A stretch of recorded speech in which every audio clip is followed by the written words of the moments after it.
Another issue we will likely hear more about this year is banning social media for children under the age of 16. Republican State Representative Jared Patterson tried passing legislation earlier this year, and while it made it through the House, it did not get across the finish line in the Senate. Patterson wanted to ban social media for children under 18, but now he wants to lower the age to 16, just like Australia's new law.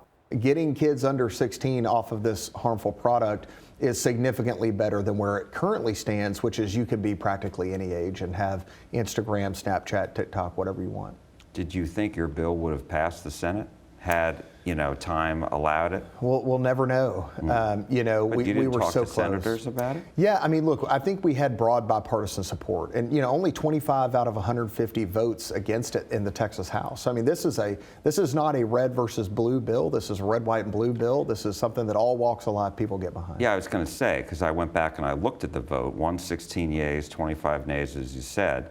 You had bipartisan support for it and bipartisan opposition as well. That's right. So what was the rub for those Republicans and Democrats who opposed it? Was it the age thing or was it more? I think it's just an unknown. I think, look, I've had the opportunity to study this issue for 4 years. I've served on 2 interim study committees on this issue.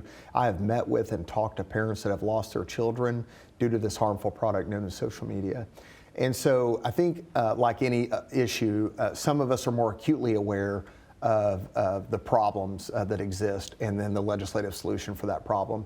And so I think really it's more of just about educating members about this product, how harmful it is to teens, what all they have access to. Now, obviously, Australia is very different from the United States. Yes. And perhaps Congress will look at this, but this seems to be more of a state-by-state issue. Mm-hmm. And so I'm wondering, what have you done to, well, first of all, how concerned are you that any legal pushback that there is, any legal challenges that you receive are going to be on the First Amendment?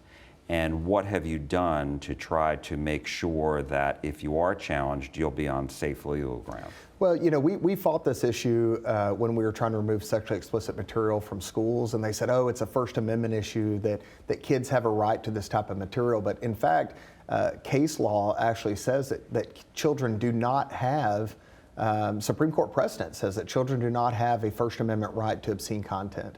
And we know because X, Snapchat, Instagram, whatever it is, there is explicit content on there. And so maybe we need to reframe this as, we're not banning kids from social media.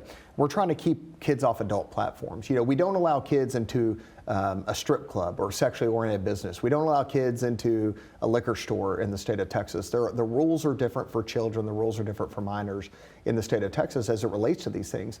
Yet kids have every access in the world right in their pocket through their smartphone, through their smart device, to get on there and see pornography, to see sexually explicit content, to see content pushing drugs, to see content pushing suicide on our kids.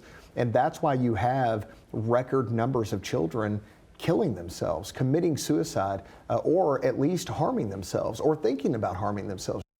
Some lawmakers oppose that because of free speech concerns, and a federal judge in Austin temporarily blocked a new state law from taking effect January 1st that will require age verification and parental consent before a minor can download or make purchases on apps.